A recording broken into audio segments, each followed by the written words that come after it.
Magandang tanghali mga kasipag. Napapansin nyo may buo sa tabing ilog.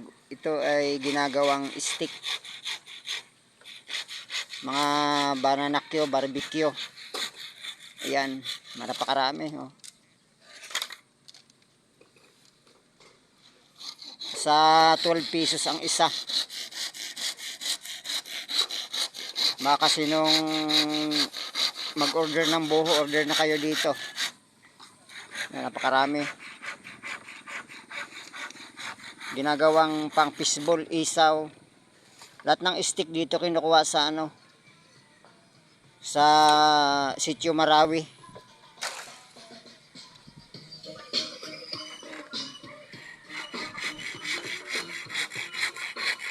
Ayan mga kasipag, ganon ang pag-process ng stick. Madali lang tingnan pero medyo matagal trabahuin, kasi susukatin muna isa-isa, depende sa sukat, tsaka puputulin. Ayan.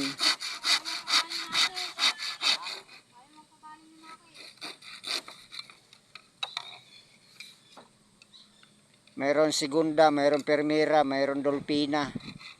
Yung pang fishball ba mga kasipag, ayan. Pinuputol na oh.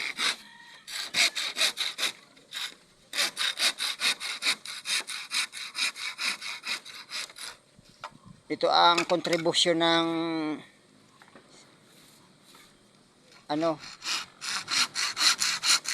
lahat ng mga stick sa Bulacan, Manila, dito ginagawa sa amin. Baka sinong gustong bumili ng mga stick dito lang. Pakarami. Mahabang process mga kasipag. Masakit sa likod paggawa.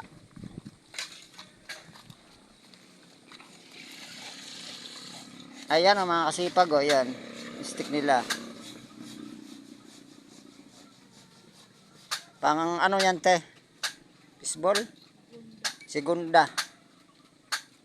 Ayan, isang linggong trabaho, hindi nga siguro maka 1.5. Napakahirap gumawa ng stick.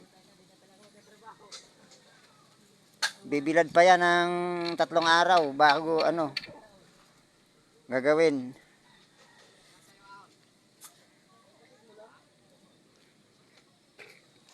Nakikita na yan to ng mga Marami to, umaabot yung 2.5. Pag marami mga isang linggo din na ilang araw trabahoin yun.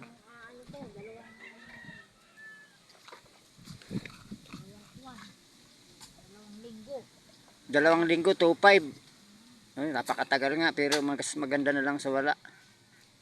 Ayan mga kasipag, matulis, pwede pa naksak. Pang bituka.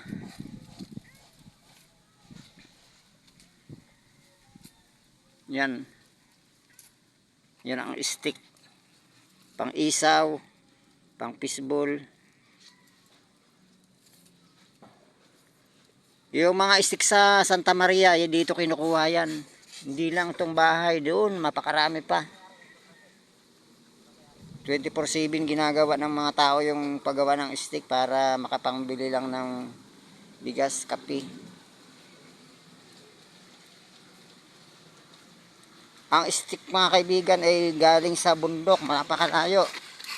2 oras bago makarating sa baba. Ayan, dito sa ilog na to,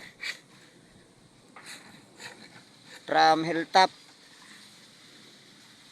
bababa dito sa tulay ng Norsagaray, dito dadaong yung balsa. Aahon ng 1 linggo, 4 na araw ang taga, bali 1 linggo na lahat bago magawa.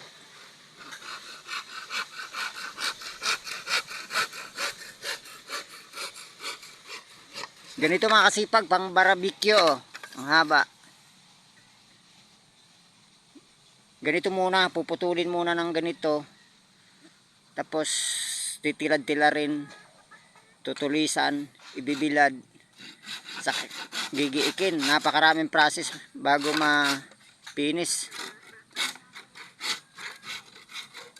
Tapos i-deliver na ngayon sa Santa Maria. Yan. Ayan, makasipag.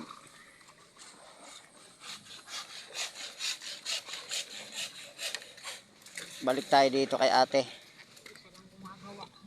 Ayan oh. Matrabaho. Tapos mura lang ang bili. Ganun pa man, walang magawa kasi kailangan mabuhay. Pero pag walang nag-i-stick siguro, mamroblema yung gumagawa ng fishball, walang bibili dahil walang pangtuhog. O sige, paano? Hanggang dito na lang tayo. Sa susunod pang mga video.